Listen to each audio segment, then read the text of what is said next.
And the social credit score has been described as everything from digital dictator to some kind of like dystopian episode of Black Mirror. I got into a lot of emotional and spiritual trouble there.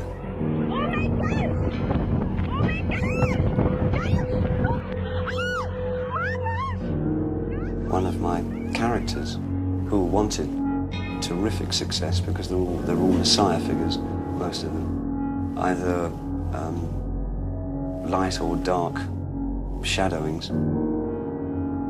If you don't behave, and there are many ways you can misbehave, from jaywalking or having the wrong political views. So, hi, my name is James with the Impossible channel. Are you behaving? This seems like it's a very important thing right now. And less national than you might think. Some would argue it's less about blacklists and actually more about building trust. Less national than you think. Now, before we go on, let's take a look at what's happening in Nashville, sent by a subscriber. We have what appears to be at first a meteor shower, but then this object swooshes by, really much bigger, and it disappears. Now, we have also these bunch of orb-like objects, and they're swooshing by different directions. Some of them actually look like they're shooting something out of them. So at first I thought this was just a meteor shower.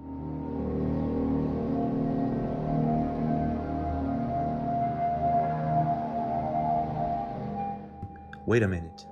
What about that space fence that they built? What about the space war program? Wait a minute. Is this happening now?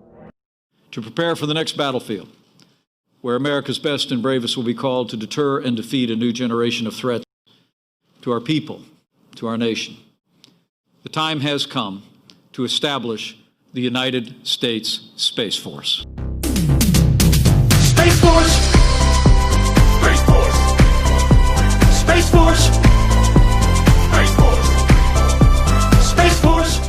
Is this why they want to install social credit worldwide as fast as possible?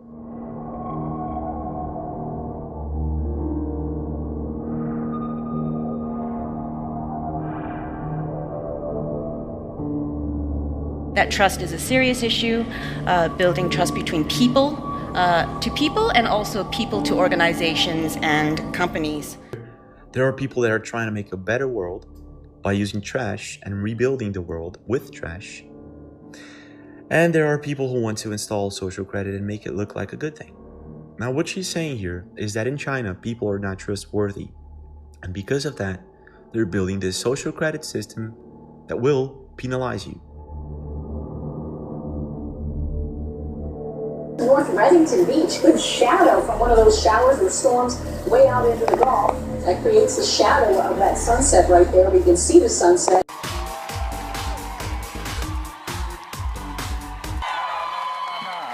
What's going on here? Why are you coming out like a human snuggie? Yeah, I just want to see a little bit of your face. Yeah, I was in Coachella, right? So okay.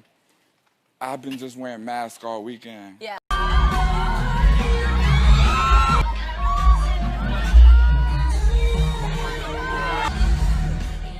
Now what you're seeing are famous people using masks in Coachella. Now what the heck does this have to do with it, right? Let's check this out.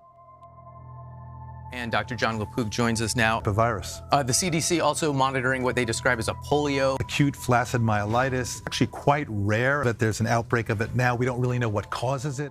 At first I thought, why are they using masks? Then I went deeper.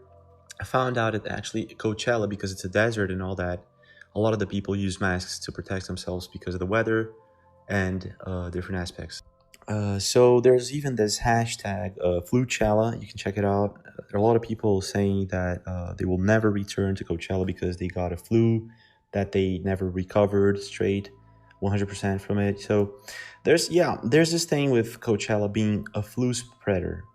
And I was thinking about it, and I was thinking about these mysterious illnesses. So this is like the perfect place to do so if they're aiming for some kind of outbreak, whatever, this is the perfect place to be. But the thing with social credit is that it seems that they're trying to push some sort of agenda where people are not trustworthy, organizations are, and that for some sort of reason, They want to monitor people with video cameras and such and data to make things trustworthy again. And when I say things, I'm talking about the relation between people and organizations. So in the end, folks, who's going to pay for this? People, right? Who's going to pay for the fact that Facebook leaked more than 300 million users and passwords? Us, the people. And who's going to pay for all of the organizations who leaked petroleum and everything else on the ocean, radiation and stuff like that? Us, the people. How are we going to pay for it? Social credit. They're going to put cameras all over our cities. And these cameras can identify who you are, what you're thinking, kind of, your emotions at that moment. And if you're desperate, if you're alarmed, if you're in danger, yes, I know this all sounds crazy, to monitor our every steps. Why? Because we lost trust. They lost trust. And actually more about building trust. This really sounds ridiculous, doesn't it? But the government in China is already doing a song to push it. Let's check it out.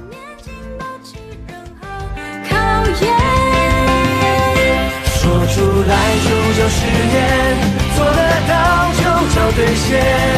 且把诚心放心间，陪伴我一路向前。写下来就是诗篇，传下去变成经。 Now you know what really pisses me off? The trees. They're dying. The ocean is dying. And what is so important about social credit? Why is it so important for us to kill it a little more so that we can have more cameras, more computers, more wires, more internet, more security while our planet fades away? This is what really pisses me off. Right now, we really would need to take action towards some very serious thing going on with our environment, but instead, they're looking towards social credit and other things. Like, that is really super important. It isn't. You're not going to have that unless you actually take care of this planet here. But now, just a brief pause before we go on, folks. On May 4th, a Wyoming man from the future, theoretically, warns about an alien invasion and gets arrested. Now, this happened with a guy. I checked his Twitter account. His name is Bryant Johnson, and he's 27 years old. And this happened in Wyoming, Casper. And he called the police, actually, to warn about an alien invasion. Police thought he was trolling, came over to his house, and they say he was drunk or something like that. He wasn't acting normal. Anyway, so they sent him to the police station. The next day he's released. That's what I understand. He talked about aliens. He talked about an invasion. This is not the first time this guy has an account with the police. So I went to his Twitter, right? I checked his Twitter account and there's a video. Let's play the video. Alright, so I walk out of the Upper East Side, 2nd Street, Wolfendruck, and run into this guy that seems disoriented. And I go up to him and ask him if he needs anything, and he says, do you mind getting me something to eat and something to drink? And I go back in and get him a sandwich and something to drink and ask him what's wrong, and he asks me, is it really 2017? And I say, yeah. He grabs the sandwich and the drink out of my hand and starts running off, rambling on about aliens. Okay, so I don't know if this is real or not. Leave a comment. What I understand from all of this, little research that I did on Bryant, is that maybe something strange is happening in Casper, Wyoming. Anyways, leave a comment. What do you think about this? Now, folks, this is what I just wanted to tell you before I leave you with the video. I wanted to tell you something really important.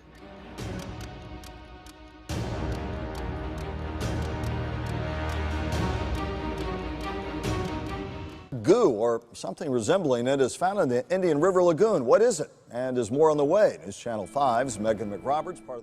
Imagine that the governments, before all of this technology, they had spies, they had taps on our phones. Oh, this picture. It's very disgusting. It looks like tar or oil. This photo a viewer sent us shows a black goo-like substance on the Hutchinson Island shoreline just south of Herman Bay that he says spanned for about 100 yards. And we fished different areas, but I've never seen it. Well, folks, it all changed with Facebook and all of this technology. Now, I don't know if you agree with me, but the governments may have just tasted a little bit of what I call a super government. Knowing the research that I was working on at the time, we were looking at things like Drain the Swamp. We were looking at imagery of walls and how people engaged with that concept. We were looking at suspicions about the deep state. We were looking at all kinds of things that at the time... When the update came out, there was actually a little pop-up that said, hey, these are our new features, but most people don't have time. They just hit next, next, and they just hang on. So if I'm on Facebook in my, let's say, kitchen, and my daughter leaves a dirty dish on the sink, and I'm like, blah, blah, blah, clickety, clickety, post it, live, favorite, whatever, hey, clean up that dish. Facebook records it? Yeah, and a government that has access to all of the things that you do.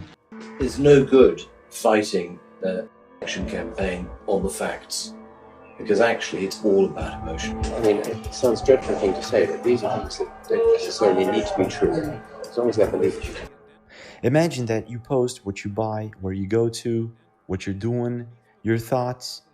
Okay, so the government suddenly has access to Facebook and all of the data inside of it, and they taste it, they like it, they want more. A super government. This is what I'm calling like a Facebook organization type plus a government. Proxy organizations who are already there, you feed them, they are civil society organizations. You just put information into the bloodstream, to the internet, and then watch it grow. Okay, if they get together and all of this and this is legal for them to know whatever you're doing all the time. So like the government's like, okay, let's see what James is doing. And I'm free. Free fall. Whoa, what you doing there? Okay, James just he's calling someone names right now. He's home. He shared a couple of posts. He changed his mind about this and that. He bought some fruits and what else? So yeah, this is a super government. It's a little bit different of what we had in the past, but this is probably what we have now. How, I've mentioned like orange juice, and I'll get like orange juice ads popping up on Facebook, so it's really crazy. Users will also have a chance to delete those apps and learn whether they shared information that may have been used to target political ads. They just don't want to admit it. Slowly they are. But what else? What's going to happen next? Give it a little push every now and again, over time, to watch it take shape. And so this stuff infiltrates the online community and expands. The social credit score has been described as everything from digital dictatorship to some kind of like dystopian episode of Black Mirror. But with no branding, so it's unattributable. This is the problem. If they really like this, if they taste it and they like it, what's next? Something is not right, is it? Why don't you leave a comment, folks? What do you think is going on? Do you think we're going to have super governments? Like as in organizations together with the governments, organizations such as Facebook, who control what we do, where we share, right? Where we're looking at. They can activate our cameras and look at what we're doing. They can hear us. They already do. So what do you think, folks? Are we going to have a super government in the next very near future where they're going to be watching us all the time, what we do, telling us what to do, what to wear? Is this going to become a big brother? Or do you think that no, this is just an exaggeration, that we're going for the better of the world, that probably it's going to take a while, but it's going to get better? What do you think? Folks, anyways, I hope you enjoyed this video. Leave a like if you did, share, subscribe if you haven't, and I'll see you again.